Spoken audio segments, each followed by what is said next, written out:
तामसिंह साहू के आवाज में सुनिए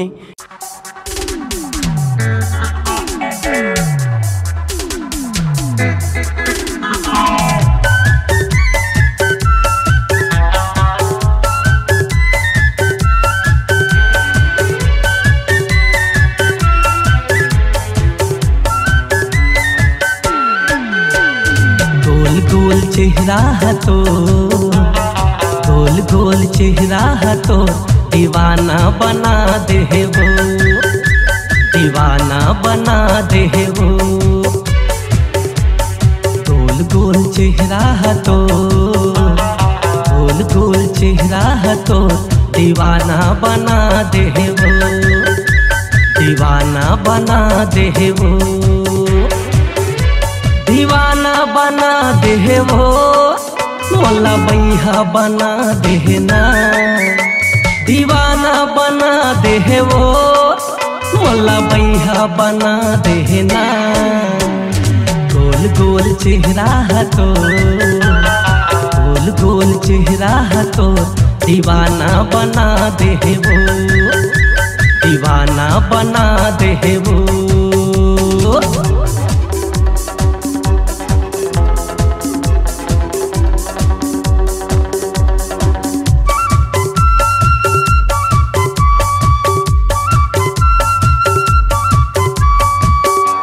मेरे दिल की मंदिर में उसी का मूरत हो, भगवान की कसम तुम बहुत खूबसूरत हो, तुम बहुत खूबसूरत हो। कौने साचा मा तोला गढ़े भगवान है, रूप के रानी तोर हंसी मुस्कान है। कौने साचा मा तोला गढ़े भगवान है, रूप के रानी तोर हंसी मुस्कान है। पगला बना दे वो, मोला पगला बना देना, मोला पगला बना दे वो, मोला बैहा बना देना।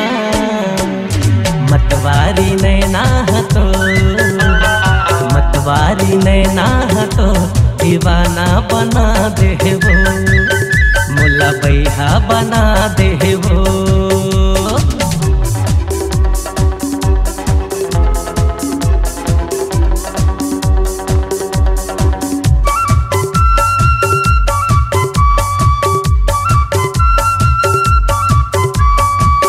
फूल तो कितनों है मगर गुलाब जैसा नहीं, सनम तो कितनों है पर तुम्हारे जैसा नहीं, तुम्हारे जैसा नहीं। कंचन ने काया तोर मस्त है जवानी, लहराए मोर मन देख के दीवानी। कंचन ने काया तोर मस्त है जवानी, लहराए मोर मन देख के दीवानी। आशिक बना दे वो, मोला आशिक बना देना, आशिक बना दे वो, मोला आशिक बना देना। हिरनी कस रेंगना तो हिरनी कस रेंगना तो दीवाना बना दे वो, दीवाना बना दे वो।